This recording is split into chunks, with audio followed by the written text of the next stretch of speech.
Bonjour à tous et bienvenue sur ma chaîne.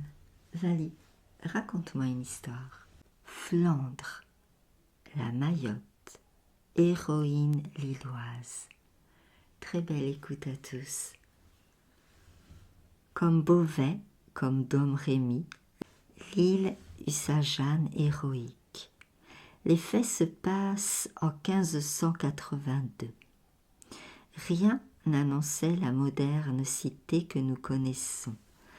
Mais loin aussi était le temps où la Deule s'étendait là en un vaste marécage, parsemé d'îlots. Ce fut le travail des siècles de relier ces îlots pour en faire uniformément l'île.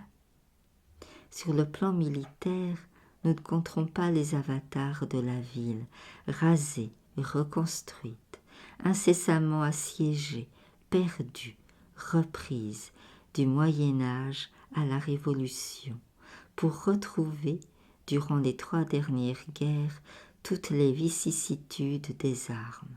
À l'époque qui nous intéresse, la Flandre, de l'île à Gand, servait de couloir aux troupes du prince d'Orange, et du comte Palatin, et du sire de Montigny, et du duc d'Anjou, qui la mettaient à sac, sans parler des bandes de pillards débordant des Pays-Bas.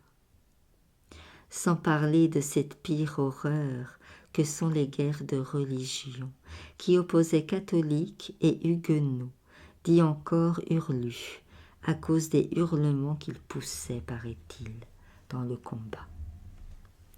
Mais les allées et venues des troupes n'en étaient pas moins une aubaine pour quelques-uns. L'hôtellerie, au jardin de l'Arc, ne désemplissait pas. Propriété de Jean Maillot, elle était exploitée par son gendre et à la fois petit cousin Célestin Maillot, époux de la belle Jeanne.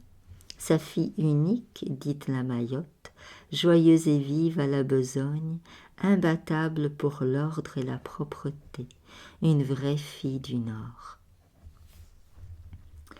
Le père ne faisait plus grand-chose, hormis de prendre le soleil ou le frais sur le banc de pierre placé sous l'enseigne.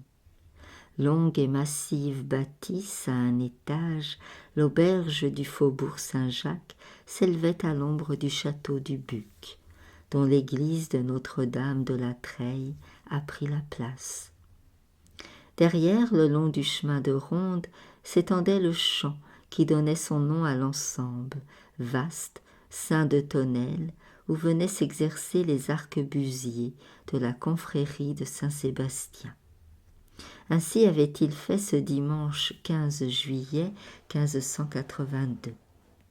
Puis, accablé par la chaleur, il s'était retiré dans les tonnelles pour y goûter un sonore repos. Tandis que Jean Maillot dodelinait sur son banc, soudain, dans la paix de l'air, retentirent, lourdes comme des gouttes de plomb, les notes lugubres du tocsin. Venu de Tournai pour s'emparer de la ville par surprise, une troupe armée avait pu franchir la poterne Saint-Jacques, par la faute de la sentinelle, un certain Martin Pré. Violemment arraché à sa torpeur, le faubourg précipita de tous côtés sa population affolée, et les tireurs à l'arc n'étaient pas les moins incohérents. L'ennemi avait bien choisi son heure pour pénétrer dans la place presque sans coup férir. Il avait compté sans la Mayotte, qui hallebarde au poing lançait. « À moi, les archers! Sus aux truands! À la rescousse! Vive la messe !» Personne ne doutant que le coup de main fût l'œuvre des hurlus. Galvanisé, Jean Maillot ramasse la pertuisane qui vient de le manquer, bondit aux côtés de sa fille, vociférant lui aussi. « Trahison, trahison! Pas de merci! Messe, messe !» Célestin n'était pas là. Jeanne l'a chargé d'établir une urgente liaison. À l'exemple du père et de la fille, les hésitants n'hésitent plus, si bien que les ennemis, qui les croient en force, prennent peur et s'enfuient. Mais leurs chefs, qui aux arrières ont pu mesurer la faiblesse de la défense, les refoulent, et c'est aux Lillois d'avoir peur, se précipitant vers la ville pour s'y réfugier. Tandis que la fière Mayotte, la hallebarde toujours active, fustige les froussards de son mépris. « Allez-y, vaillants hommes, cachez-vous, les femmes défendront le faubourg, et demain elles mettront vos chausses, car les femmes n'ont pas flanché. »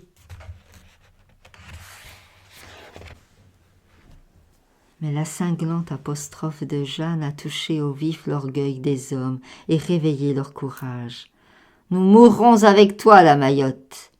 Et il semble bien que ce soit le sort qui les attend, comme le pense Jean Maillot, qui avait continué de ferrailler sans faiblesse et qui dit à l'oreille de Jeanne « Nous ne pourrons pas tenir.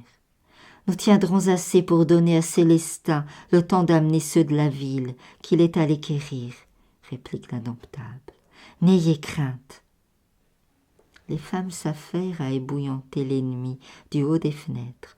D'autres dressent des barricades de charrettes, tonneaux, meubles familiers. « Hardi, les Luronnes !» clame la Mayotte. « Nous les aurons !» Du chemin de ronde, les archers annoncent que la marée adverse se grossit de troupes fraîches. La poterne est défoncée, c'en est fait de l'île. Pas encore.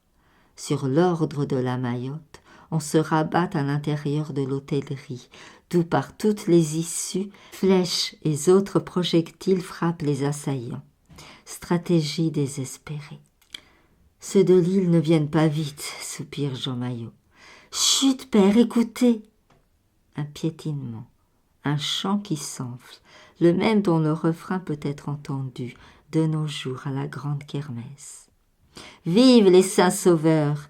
Ma mère, vive les saints sauveurs ! À la bataille ils ont du cœur, vive les saints sauveurs !»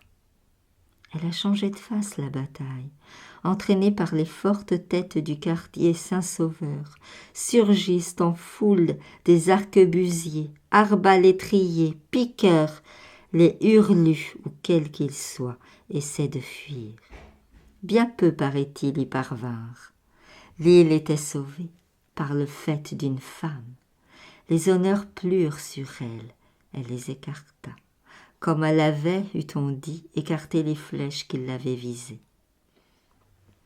Monsieur le grand connétable lui ayant offert de créer pour elle la charge de reine d'armes par analogie à celle du roi d'armes, elle éclata de francs rires. « Nenni, messire, les gens n'oseraient m'y gîter chez une reine, et je mourrais de faim sans mon royaume déserté. » Son Célestin à la cuisine, le père sur son banc, elle n'était plus que la Mayotte, la belle cabaretière, à qui ne manquèrent courage et raison. Je vous remercie pour votre écoute. À très vite pour un autre conte.